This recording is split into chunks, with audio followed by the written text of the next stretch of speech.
Erev Tov Sachnin. Good morning in Sonoma. Greetings to everybody. My name is Wayne Firestone. I am happy to be with you here on a weekday on Wednesday in our two-for week where we're going on Sundays, we're going on Wednesdays, we keep going, and then we'll take a deep breath for the high holidays coming up, and we'll be off for a couple of weeks. You know something? Today is National Read a Book Day. So if you're reading a book now, here's your opportunity to put it in the chat and tell us about it if you like it or if you're uncertain. But for those of you that have been procrastinating completely separately, today is also National Fight Procrastination Day. So if there's something you've been like pushing off all summer and you're saying, oh, now it's after Labor Day, we're already almost into the fall and the holidays and everything, here is your opportunity to own up to it. You can fight procrastination. You already did it. You showed up today for our art webinar. We're excited to have you with us. You're not going to be sorry about that. But if there's something that you've been procrastinating that you're going to fight and maybe take on today or later this week, you know, before Yom Kippur, whenever, you know, the time feels right, here's your opportunity. And we'll give bonus points to anyone that starts reading a book today that they've been procrastinating reading the entire summer. Gabriela, since we last saw you, you have not been procrastinating. You have more than done your share and are now joining, tag teaming with us with Gideon. So how does it feel to be no longer procrastinating and doing everything you got to do in life with your new son and with the artist you're going to share with us momentarily? Yes, I did not procrastinate. I gave birth to him on his due date. I didn't wait. He's great. He's wonderful. He's huge. My daughter was a tiny little baby, and he's a huge big baby. So it's fun. Well, I'm assuming you have no time to read books, or at least at the moment. But we are so excited to have you back. And to begin our resume our series. We'll talk more about what's coming up later, but tell us about today. Why you like I got to see these three amazing women you're bringing, Kim, Alison, Danielle, and you introduced them to us, and we were like, wow, their stuff has changed. It has changed with changes in their lives. And I know that's one of the themes that we're going to bring out today. It's one that all mothers go through, but people go through different kinds of changes in life cycles and in their artwork and creativity. So tell us a little about what we're going to get to see today. All right. So yeah, when I put together these artists and when I was talking to you about them, it really kind of struck me how they're very different people. They make very different work, but you can see how their art has been a response to their life, how they process their life through their work. As their life changes, their work changes, and that's something that they all have in common. But yeah, I think you'll enjoy it. Let's jump right in. Super. So I'm going to share my screen with you. And as always, any questions or comments you may have, please put them in the chat. And Wayne is going to kind of field them for me, and I'll do my best to answer them at the end. So we're going to see three shows today that were all open very recently in New York. Right now, New York is in, the New York art world is in a summer hiatus. All the galleries are putting their shows up for the fall. Most of them open in 2 days. And also a lot of art fairs are opening in New York in a couple of days. So on our next lecture, I'll show you what are the fall shows. And now we're going to see the very best of the last summer shows that we had. So this is a show at James Cohan Gallery in the Lower East Side. And you're also going to get the details, the names of the artists, the galleries, and the links to the exhibitions in the chat. We're going to put them in. And this is a show by an artist named Alison Elizabeth Taylor. Yes, that is her given name. So I started with this installation view so that you can see the work from far away. They look like paintings. We're going to see them up close and see how they're sort of paintings, but also not only paintings. So let's take a closer look at this work on the left. So Alison Elizabeth Taylor was born in '72 in Las Vegas, and she has lived in Brooklyn for many, many years. So this show kind of goes between her hometown and her chosen home, between Las Vegas and Brooklyn. And this is one of the central works in the show that opens it with this woman on her stoop, a very, very kind of Brooklyn site. And when we get closer, we can see the technique that Taylor uses to make her work. And it's what she calls hybrid marqueterie, or she sometimes calls it Frankensteining, because she puts a lot of different things together to create a whole, although her works are very non-monstrous. And what you can see here is that she makes her images basically using a very specific kind of collage, using wood veneer. So very, very thin wood veneers and painting and collage of 3D materials. And all together, they come to create these amazing images. Here she is in her studio. So before we jump into the show and you see the work that's behind her and you see the works that were in the show, I wanted to show you a little video of hers working in the studio, because it really helps to see how she works and see her cutting the veneers to really understand how this is collage and not just painting. So the video I'm going to show you was made a couple of years ago. It's from one of her previous shows, but it's still completely relevant. And you'll hear her talking about her work and moving around the studio, which I always enjoy. So let's watch a little clip of this video and then we'll keep going. 2 minutes. I was working with painting, and it was during the painting is dead time. So I was looking for ways to make paintings but kind of scoot around the fact that I was painting. So I was collaging a lot of things into my paintings, like wood grain contact paper. And then one day I was hanging out with my friend Cheryl, and I saw her first grade picture. So I decided I would make an image entirely out of the wood grain contact paper of her. And because I had a love-hate relationship with it, I knew it was tacky, but then it was kind of aesthetic. And that's, that feeling made me realize that I needed to expand it. So this piece, I am in the process of sanding it. Basically, I've been just noticing the plywood around developers' construction sites that sit there for a really long time and turning gray. And so I decided that I would combine a bunch of different veneers that I had turned into this gray hairwood with some of the more brown tones to sort of mimic what I see in reality. They have such different qualities to them because they're all from different trees, from different parts of the world. But once they kind of come into this sort of thing, they have a little bit of a unified surface, although some of that will be retained. This is actually from a walk in Van Cortlandt Park in the Bronx, probably a month after Sandy. This big bough had kind of broken off of it, and it had this fresh wood. They seem like great subjects for a medium like marquetry, because marquetry is such a ability to kind of memorialize and make permanent and just, turn things into this fabric of history. I think that it's like for the viewer to say what the works are. I can only just make them and put them out there, and then, but to talk about them in an objective, external way, I don't think it's possible.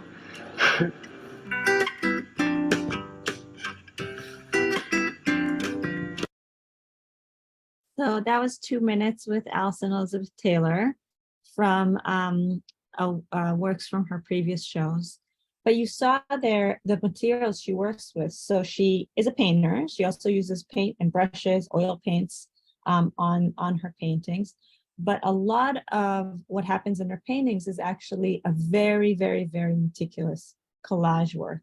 So she used to use contact paper, like the very, very cheap stuff you can use to line your shelves that looked like wood grain. And she's now kind of graduated to wood veneer, which she cuts very intricately with a knife and then glues together. And I don't want you to think that she invented this, this technique. So this is one of her favorite period rooms at the Met. So you know that the Metropolitan Museum has period rooms, which are these permanent installations that'll allow us to take a look into what someone's bedroom or someone's office or a very opulent room in a castle would look like 200 years ago, 400 years ago, 500 years ago. And so this is a replica of a studiolo from, you can see from 1500s Italy.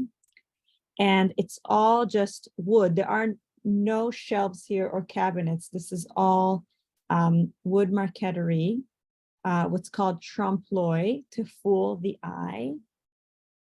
So as you can see, this is basically a picture that was made using wood veneer on wood to create the illusion of a whole room into the wall.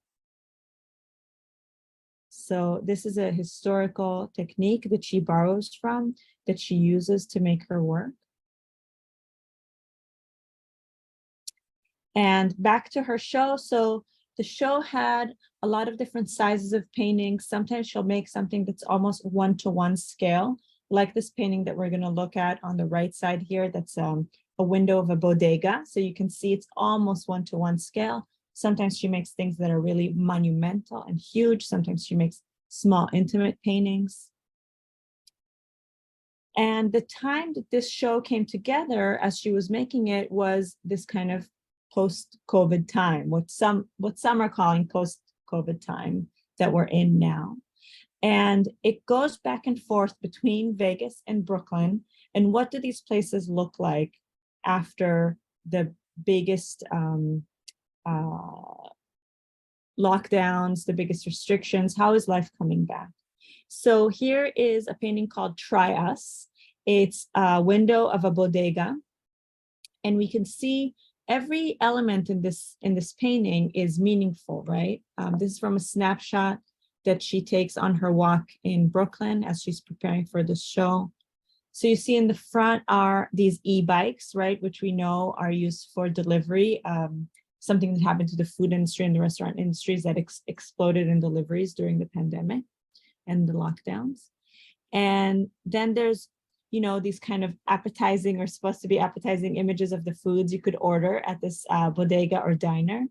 But if you look beyond the images of the bacon and eggs and the sandwiches and the waffles, you see that inside it looks like a construction site. Inside the storefront is maybe empty.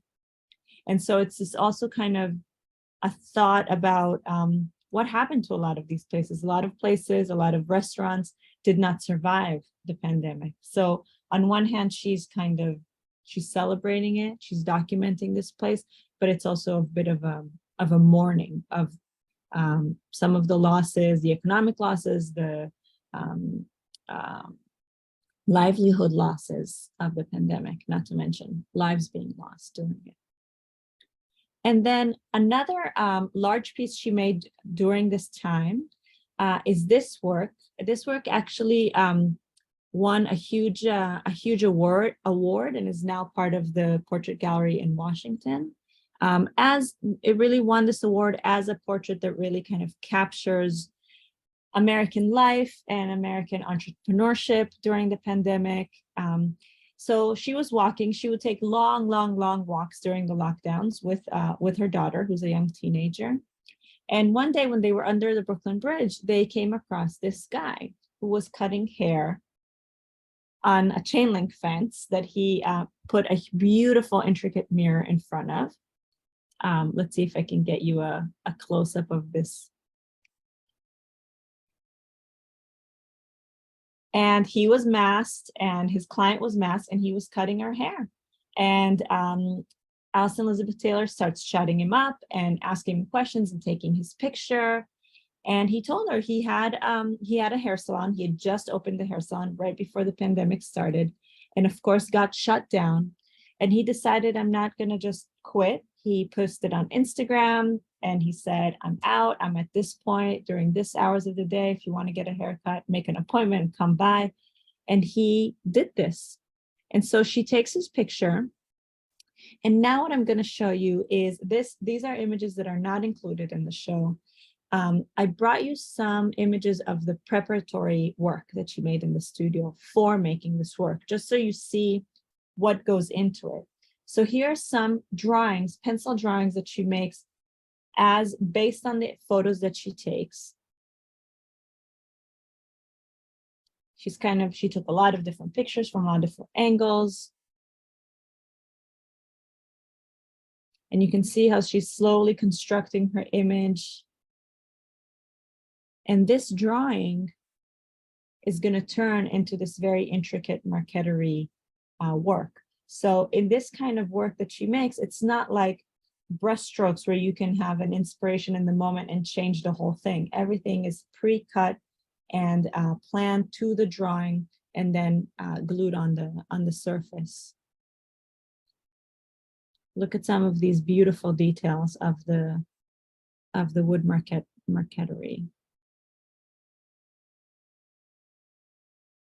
His sneakers, and look at those kind of arabesques that the hair makes on the floor, the black hair that's being cut. I love how she renders skin tone using the shades of the wood. This is the back of his leg. When you see, sometimes there's texture in the work.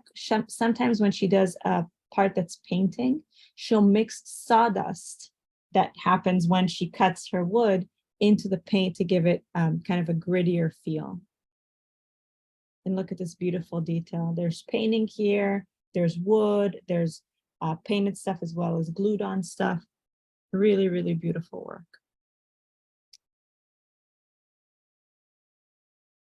So this is Brooklyn.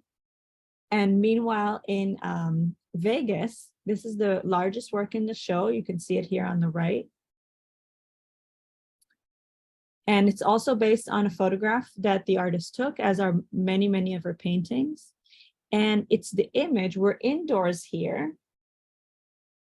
We're inside a casino in Vegas that has a giant aquarium in it with a live shark, among other things.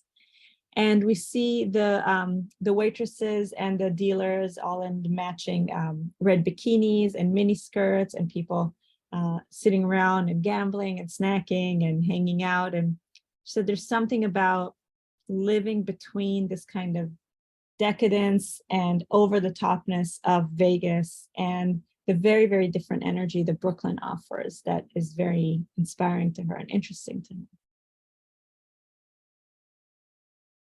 Here's another detail of the shark.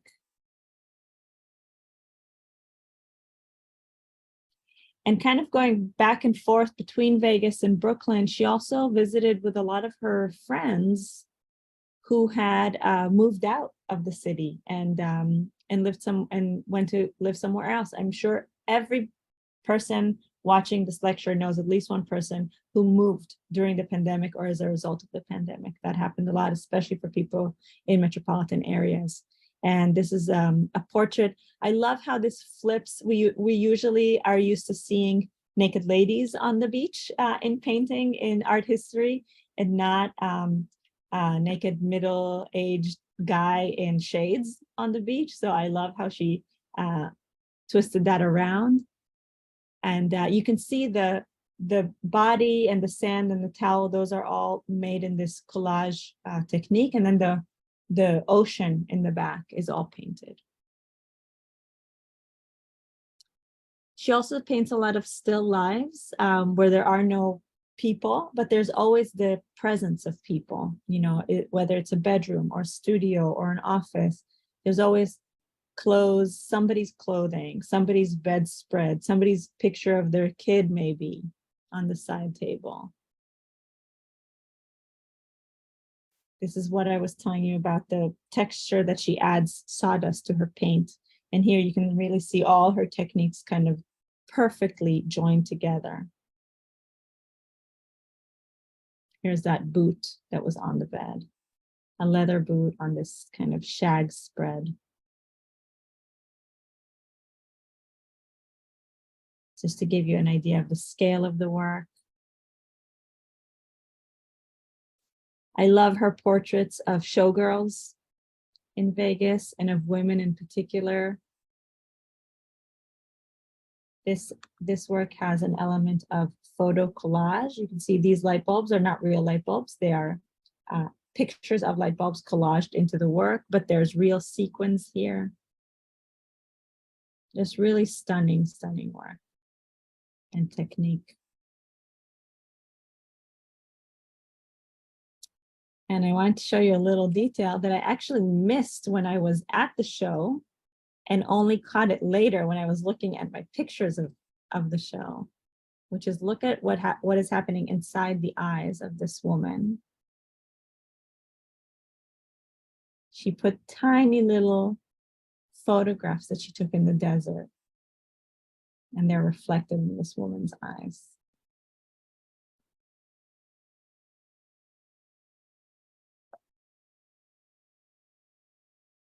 And these are the sequins on her dress, which are not really sparkly sequins, but also cutouts of pictures from the desert and from other places.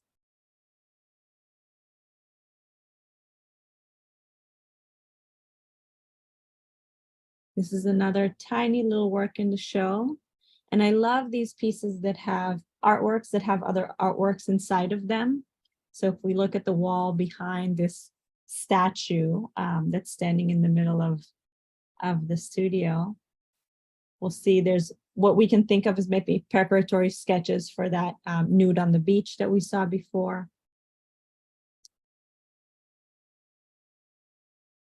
Here's another still life, a cactus in the studio. So we see all the pieces of wood veneer and painted paper behind it. And we can see her X-Acto knife. You can see here's her tool on the right. This continues a long tradition of artists painting their studios or their studio table or their studio room. Artists love to depict their tools and the environments in which they create their work.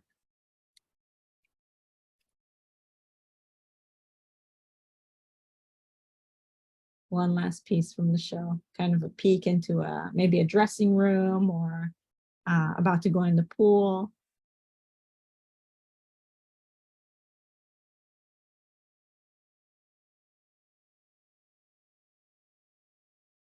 So this is Alison Elizabeth Taylor at James Cohan Gallery.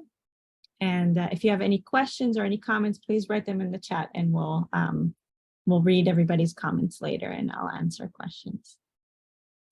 So the next artist I want to tell you about is a painter named Danielle Orchard. She is also an American painter. She's living in Brooklyn and she shows with the French gallery Paritan. Paritan is one of the biggest galleries in France. They have a big Paris gallery. They've had a New York gallery for quite a few years now.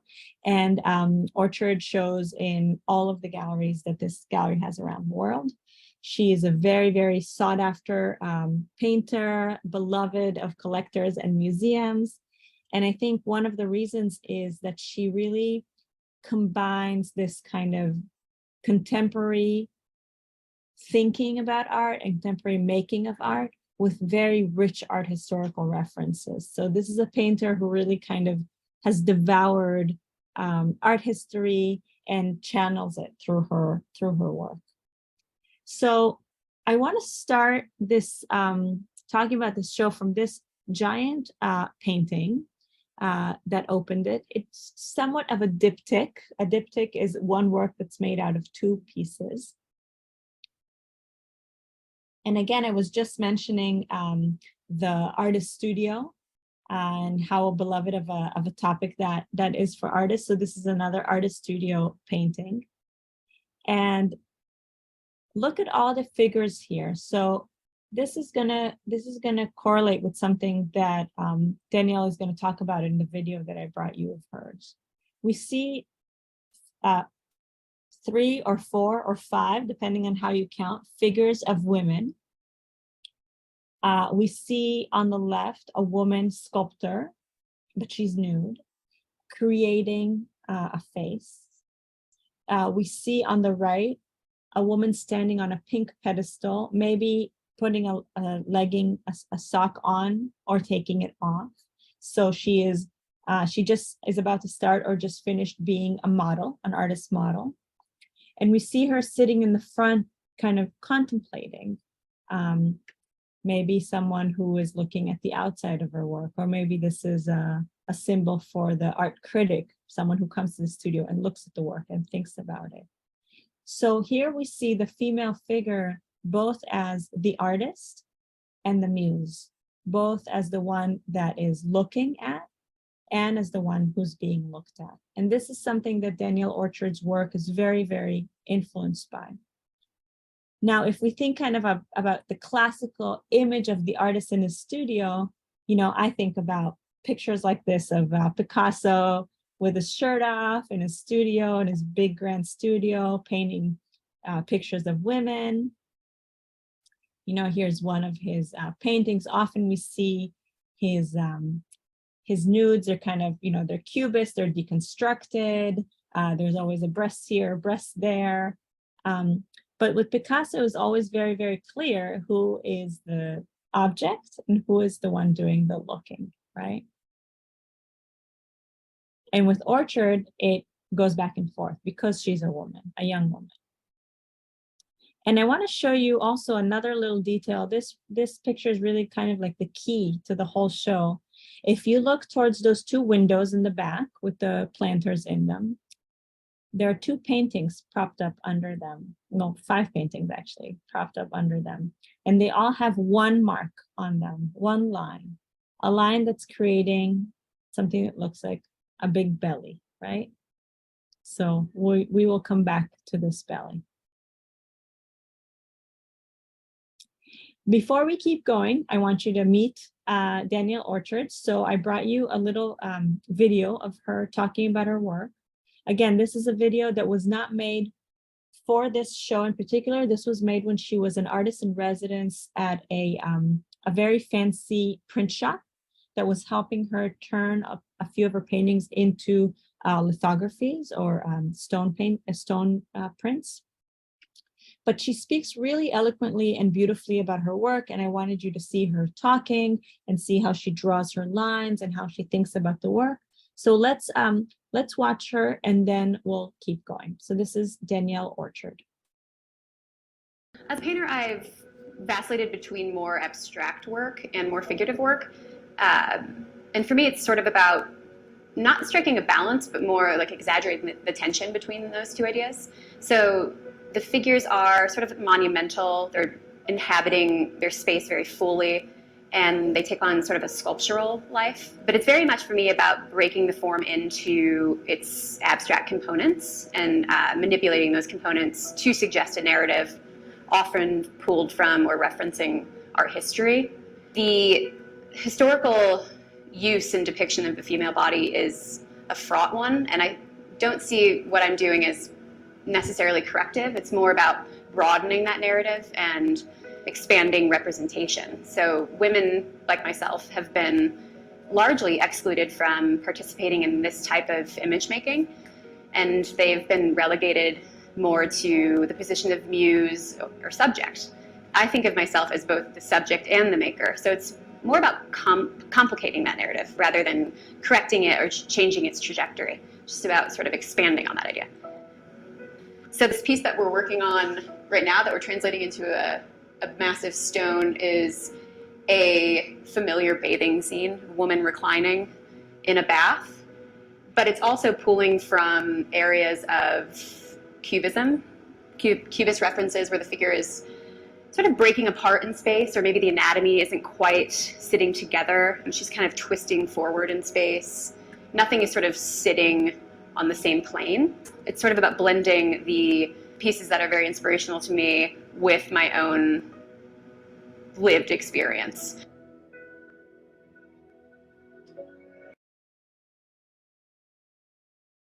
So Orchard says something very interesting here right at the end. It's about how do I combine my lived experience with the things that inspire me? And that's a big question for a painter who is a woman in the 21st century, who is inspired by Matisse and Picasso and Modigliani, and artists who really represent kind of the height of modernism, of this kind of mid-century amazing blossoming that happened in painting, which on one hand is inspiring and beautiful and amazing, but on the other hand, like she says, mostly excluded people like her, mostly excluded women from being able to participate in that scene, right? There's always a woman here, a woman there, but they are the exception to the rule. Most of them were men. And so how do you take kind of a scene inspired by, let's say, Cézanne's Large Bathers, and like she said, I'm not trying to do a corrective action. You know, she's not an activist. She's not here to do propaganda or lecture or just talk about ideas. She's here to complicate the conversation. So what does she do when she wants to make a bather scene? So what Danielle Orchard does is this painting on the left, which we're going to look at more closely, but I want you to see its size.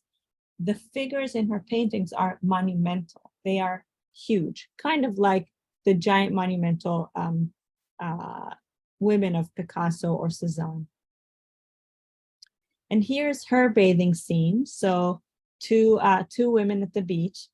And on one hand, this is, you know, you can say, well, these are two young women in bathing suits and we're looking at them. So it's still kind of that chauvinistic male view that says the woman is someone to be looked at. But they're also, you know, look at those dirty feet and look at they're clearly two friends who came to have a day at the beach and are enjoying themselves. And that food is for them. It's not for some guys that they're there with. It feels like it's their own scene and it's their own choices there. I love how Orchard builds the environment around her figures. Look how that thing that looks like maybe a tree, yellow trees on the left, how they bend with the back of the large bather in the red bathing suit. Look how that little red sun on the upper right is reflected in the water. It's completely surreal scene, right? Like the world doesn't work like this physically, and yet it makes perfect sense. So a theme that came to dominate her work in the year leading up to showing this work is that Orchard, who up until now has made mostly paintings that show women, but like she said in the video, women bathing, familiar scenes.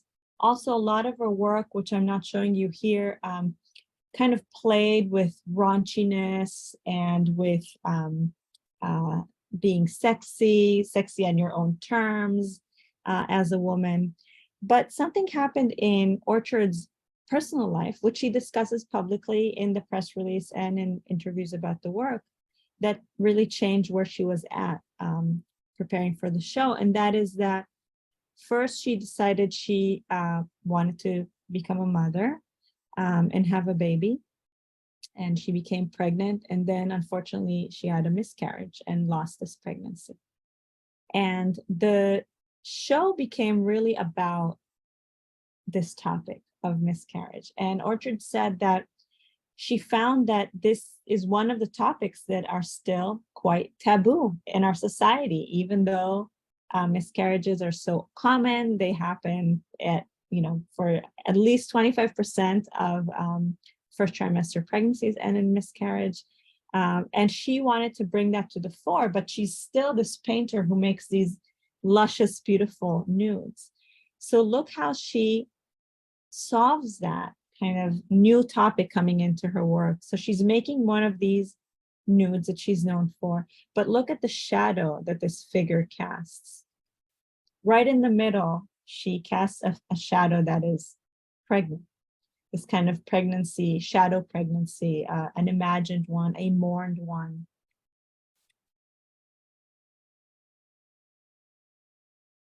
Here's a detail. You can see how really her painting is something between painting and drawing. The line is so important to how she makes her work.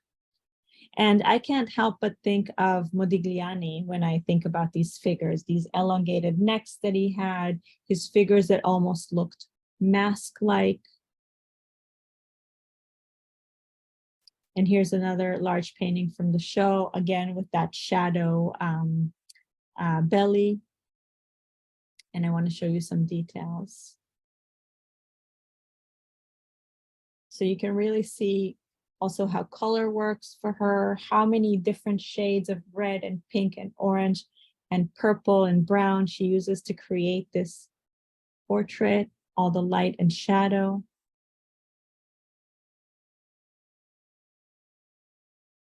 And here's another close-up of the peaches, the corner of the elbow meeting the peaches and that lamp on the side.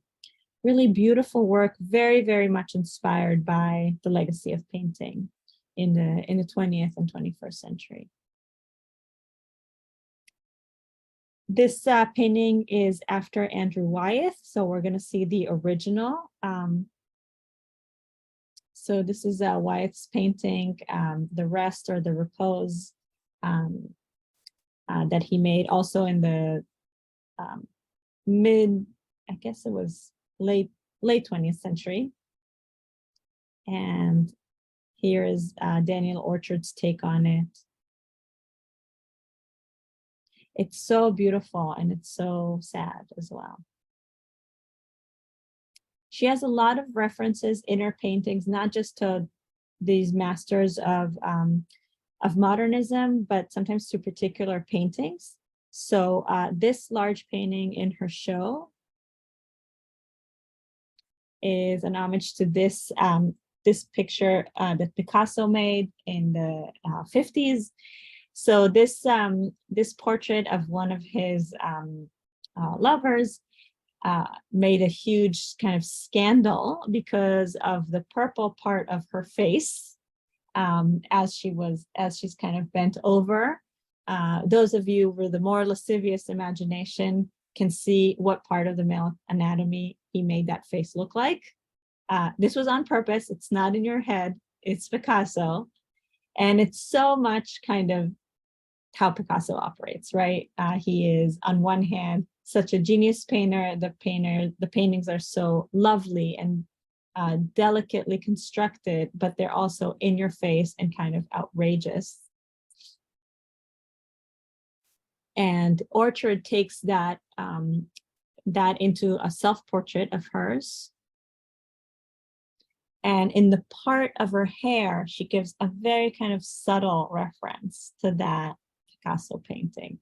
So there's lots of little in-jokes for art history buffs in her paintings. And there's a lot of surreal scenes in these paintings as well that come from dreams she had during this year or from things people told her. The name of the show, the title of the show is You Are a Serpent Who Will Go Back to the Ocean, which is something someone told her at the hospital. And she took that to be the title of the show. Look what's happening in her hands. This kind of surreal image of a snake hatching from an egg and the bird still comes to feed it. These very complicated thoughts about motherhood and caring. And in the glass, you see she's sitting and there's a glass next to her with some grapes on the table. The grapes have little sperms / snakes swimming in them, which is a dream that she had during this year, an image she saw in a dream. And just to give you an idea of the scale of the work, so really monumental, beautiful work. The work on the right here is the same title as the show, You Are a Serpent Who Will Go Back to the Ocean. And again, this thing of constructing the space of the paintings and the bodies of her figures to work together. So while she clearly knows how to paint anatomically correct figures, that's not important to her. What's important to her is to create a beautiful, impactful painting. So look at the arms of this woman, how they're huge, right? They're not anatomically correct to her body. but they make this kind of roof over her head. They create this giant triangle inside the painting that helps guide our eye towards the other parts of the painting.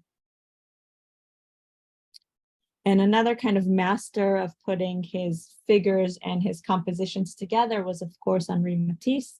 And I brought you this painting of his, kind of to see this woman in a chair, but how she is in it herself, this kind of monument. The chair is this mirror figure, mirror image that surrounds her, and how all the textures and all the lines and all the shapes in the painting help to construct the composition, the overall shape of the painting.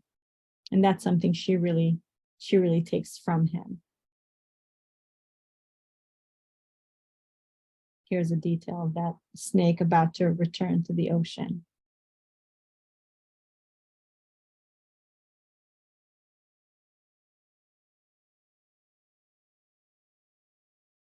So I want to show you another bathing scene, this red painting on the right here. And I always think when I see images in a bathroom or in a tiled bathroom, there's one picture of Matisse that I always come back to and think about. This is called The Large Pink Nude. Sorry about the quality of the image. It's the only one I could find. But I love these tiles that Matisse used. And of course, Matisse is also known for his cutouts of bathers that he made later in his life. And the way he constructed his figures is very much present in how Danielle Orchard does hers. If you look to the very right of the picture, the shampoo and conditioner bottles are there, but they're turned around so that we only see a little bit of the words, and they turn shampoo and conditioner turn into sham and con. It's another way of kind of very strong feelings, very conflicting feelings exist in this show. How anger, feeling like someone has been conned, or like something is a sham, something is fake, something is not the way it's supposed to be, how that can be integrated into a painting that actually gives us a lot of pleasure and beauty. And that's how I think a lot of Danielle Orchard's strength comes into play. It's how she's able to make these beautiful paintings that kind of seduce us with their beauty and attract us with their beauty, and to talk about some topics that are harder to talk about, or about grief and about loss, and put them in this beautiful context of art history and painting. So that's Danielle Orchard at Periton Gallery. And the last artist we're gonna get to know is Kim Dacres, whose show at Charles Moffat Gallery in the Lower East Side came down pretty just a month or two ago. Here's Kim next to one of her sculptures. She works in one material, and that is tires. And you can see it's bike tires, it's motorcycle tires, tires she finds on the side of the street, tires that she has donated to her from various bike shops and car shops around the city and around the state. I first met Kim here. Kim and I were in an artist residency program together in Brooklyn at AIR Gallery, which is the oldest running feminist collective gallery in the country. It's a gallery dedicated to showing the work of women and women identified artists. They've been in existence since 1981 or 2, and they focus on not only artists, but also women artists, but also artists who make work about the experience of being women. So Kim and I were in the same cohort of artists during this year. We both had solo shows back to back in the gallery, and this was Kim's first show ever of her work at AIR Gallery.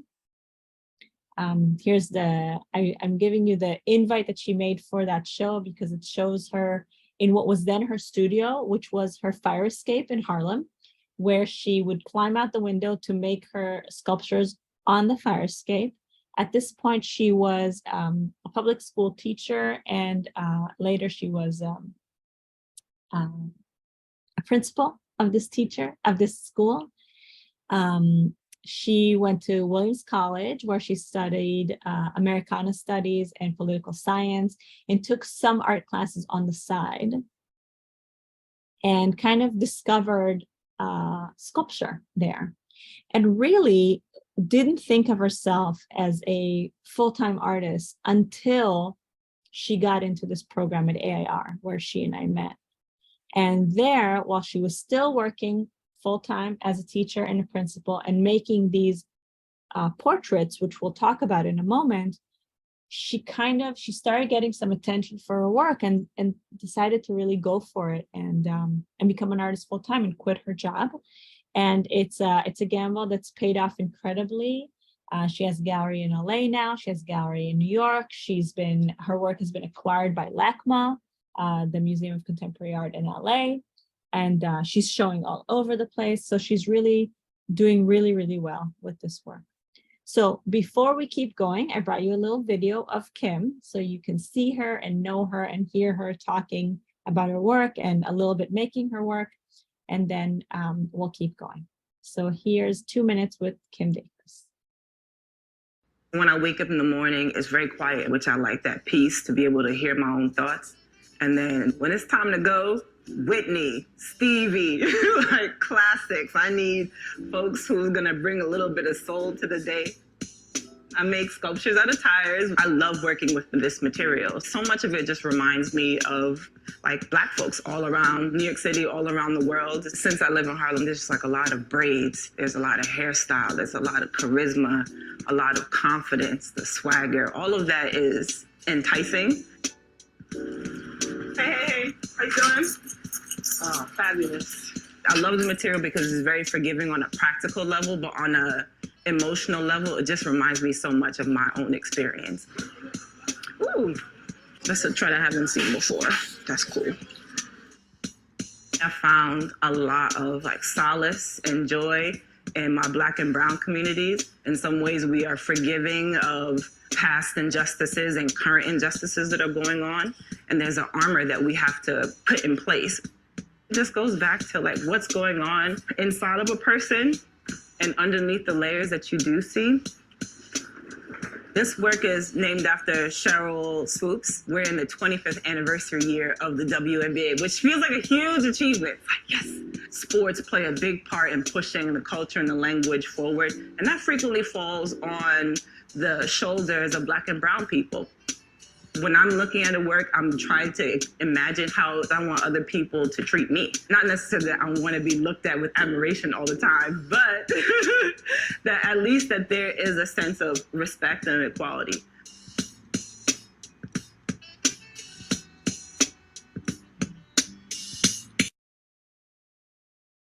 So this is the lovely, the amazing Kim Dacres, my friend. And so you see how she sources the materials for her work. Her work has been, she works in different scales, on different pedestals, but it has been throughout the time that she's made it portraits of her community. Sometimes family members, sometimes self-portraits, sometimes her students, but always celebrating Black women, and specifically the way Black women show their personality, their creativity, their beauty through hairstyles. And so she creates, this is a picture of her from the studio. She makes these busts or these portraits out of tires, various kinds of tires. And they always have these intricate, very different, very individual hairstyles that she also creates from cut up pieces of tires. So in a way, she's something between a hairstylist and a sculptor. And once she finishes, she covers everything in this kind of black lacquer that gives the whole sculpture this oneness, this even texture. And she always names the portraits after the individual people that they were made from. So she'll have someone specific in mind, someone from her family or a friend of hers or a student when she makes the paintings. And on one hand, they're about beauty and self-expression, but they're also about strength and resilience, like Kim says. And she compares the resilience of Black and brown people to how strong and tough and flexible attire needs to be. So that's kind of a connection that only an artist can make between a material and their own personal history. This is the back of the same sculpture. So Kim is part of this zeitgeist that is happening in the art world and has been happening for the past at least 10 or 20 years, that has really, the art world, especially in the States, but also globally, has turned its gaze away from only giving room and space to express themselves to white, Western, cis men, and to include other voices, the voices of people of color, the voices of women, the voices of people who are not from the centers of the art world. We recently saw this when Simone Lee, who's pictured here, not only represented the US in the last Venice Biennial, but also won its top award, with sculptures that celebrate also female self-expression and power and resilience in the African-American community. This is a sculpture named Brick House that Simone Lee had on the High Line here in New York, a giant bronze sculpture. And I'm bringing you a few images of Simone Lee's work so that you see the references. This is definitely someone that Kim Dacres is thinking about when she's making her work, is aware of, is responding to. Simone Lee comes from ceramics. That's her main medium. Even when she makes a bronze sculpture, she first makes it in clay. And a lot of her ceramics, like Kim Dacres, uses the tires to sculpt her figure's hair. Simone Lee uses clay, and a lot of her work, even if it ends up being very abstract, comes from the sculptural hairstyles of African-American and African women. So you can see how a braided hairstyle in the previous work, in the next work, turns into an abstract shape, but we already have that hairstyle image in our minds. Here's another portrait / vase from Simone Lee. And to me, it's a very, very strong reference point for Kim Dacres' work. Also, look how beautifully she transformed this pretty small, narrow gallery space in the Lower East Side of New York with how she chose to paint its walls. So that's kind of a curatorial decision that also draws our gaze. It gives us focus into the space that doesn't try to work against the limitations of the space being so long and narrow, but kind of push that forward and work with it. And here are some more images of her sculptures in the show. I'm going to show you the same sculpture from the front, the side, and the back. And whenever she installs her work, it's always very important to her that we are able to see the work in the round and to go and see the face side and the hair side and really experience it as a 3D object. Here again is the same sculpture from the side and the back. Look at those beautiful curls in the front. Also something very cubist about the way she renders the faces of these portraits.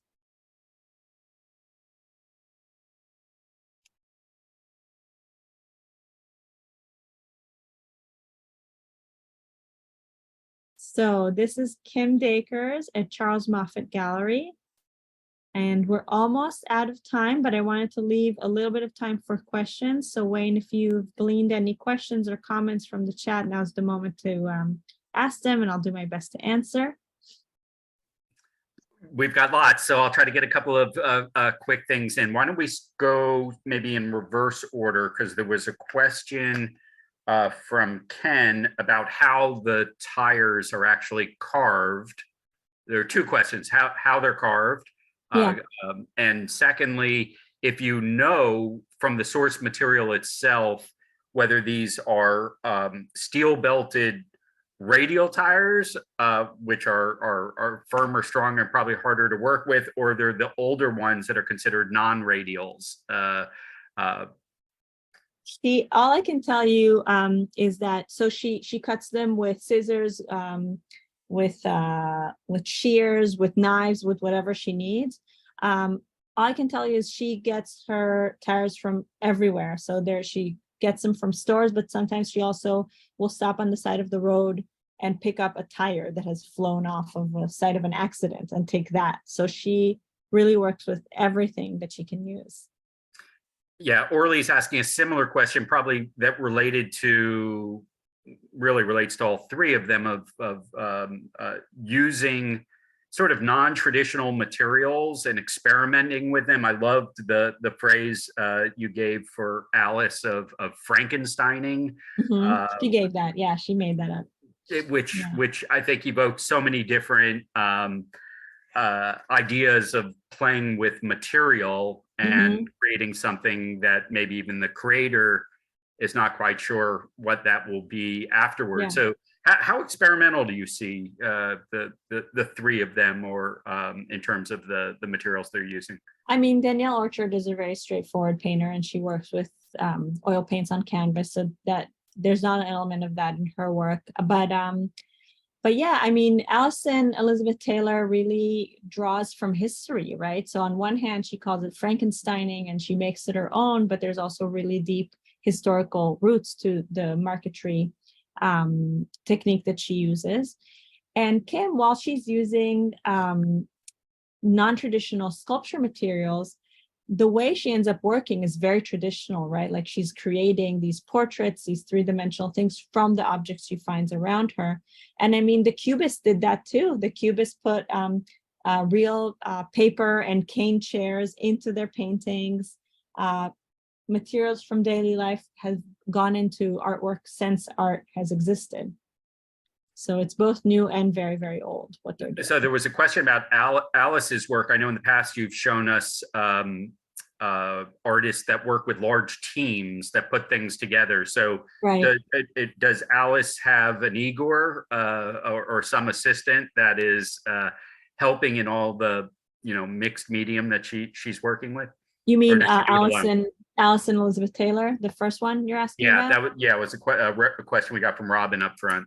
She mostly works by herself. Some of these artists have assistants. I can imagine that maybe Danielle Orchard or Alison Taylor have assistants that would kind of prepare their materials for them. But none of these are the kind of artists who have assistants make their work for them. So that definitely exists and is a totally legitimate way of making art, but none of these artists do that. So they all make their own work. Maybe they have assistants that help with the grunt work in the studio, but not actually making the work. So I'll try to get one more in here about Danielle's work, which is so beautiful and provocative at the same time. You use this phrase, complicate the conversation. And I'm curious what empowerment comes from a younger artist or an artist coming onto the scene and being able to either pay homage to the masters, but also to either poke fun of them or criticize them in some ways, whether it's through a gender lens or some other lens, by evoking imagery from their work, etc. So how did people receive in the art world Danielle's pieces? I mean, she's huge. She's a hugely successful artist, commercially speaking. So there are waiting lists to buy her paintings. She's in multiple museum collections and many private collectors own her work. And I think that's for both reasons, both because she is an amazing painter and she paints beautiful pictures. So having her paintings on the wall is having a beautiful work of art on the wall that has clearly been very, very well made. But on the other hand, there's something so contemporary about her, and it's a way to enjoy the history of painting, and someone who has studied it, but also have a truly kind of feminist take on that. So she kind of gets to have her cake and eat it too in that way. That's a great way to look at it. So we're at the top of the hour, but we did get a question. You whetted everybody's appetite by referring to the openings of the shows, and I know we haven't chose which ones yet until you go to them and decide which one we're going to do. We'll be back for our next episode together for October 25th. So everybody mark your calendars to come back to see what she's chosen. But anything real quick, any shows that come that you're aware of that are opening that you're excited about, or that there's a lot of buzz about that people might want, that are in the New York area, might want to take a look? Oh, there's so many amazing shows opening, and September, October is the opening of the art season in New York. If you're coming to New York in the next week or so, there are art fairs. This is art fair season in the city, and so art fairs are these temporary exhibitions. The largest one, the Armory, is going to be happening at the Javits Center in New York. It opens on the 8th, so in 2 days, and it'll run for 5 days. You have to buy tickets to go in, but to go to the Armory is to see literally hundreds of the top galleries of the world, the whole world, come and showcase their artists. So if you want to really get kind of a immersive, almost overload experience of where contemporary art is right now, then come to the art fairs in the coming week. And for October, I'm going to go see all these shows. I have a lot of them on my radar, many dozens of them to see, and I'll pick out my favorite ones. And that's what we're going to look at both for our October and our November. Well, we are very much looking forward to fresh art, and thanks for the tip for anyone that's going to be in New York in September for any reason. An opportunity to see some of the best art in the world all sort of brought together in one place. Yeah. We are back next week, not doing art, but doing Pilates on Sunday, this coming Sunday. If you're, getting ready to stretch a little bit and get in the mood for sitting a lot or whatever you're going to be doing the coming weeks, join us with Pilates with Becky. We'll be glad to have you back. And just to put it on the calendar for those of you that will be in New York, our annual gala for AIFL, we've got a date, we've got a place, and we've got some incredible honorees this year that you'll have an opportunity to meet and learn about over the course of the next several weeks. We'll be plugging it. So Monday, November 27th, it's after Thanksgiving. It will be at the Pierre Hotel in New York. We'll be putting on the Ritz, and we will be so delighted to see you there in honoring our Partners for Democracy Award. We have several awards that we give. I mentioned one last week. Today, let me mention our Partners for Democracy recipients are the head of the Israel Democracy Institute, Yochanan Plesner, who will actually be interviewed by New York Times journalist Tom Friedman. That itself is worth putting it on the calendar. And on top of that, we will be honoring the chairman of the Marcus Foundation, Bernie Marcus, who is also the co-founder of Home Depot. So you've probably been there. Many of you have been there a few times. Here's an opportunity to really honor two great institutions, two great individuals who are working on behalf of democracy in Israel. So that's our program for you today. We leave you with art heading into September, and for some of you, the high holiday season. We will be back on Wednesday. We will be back this Sunday. We'll be back next Wednesday as well for a special on a unit in the IDF. We hope you'll join us for everything that we got under the sun, and go read a book. Don't procrastinate. Lee Trode. Bye. Thank you.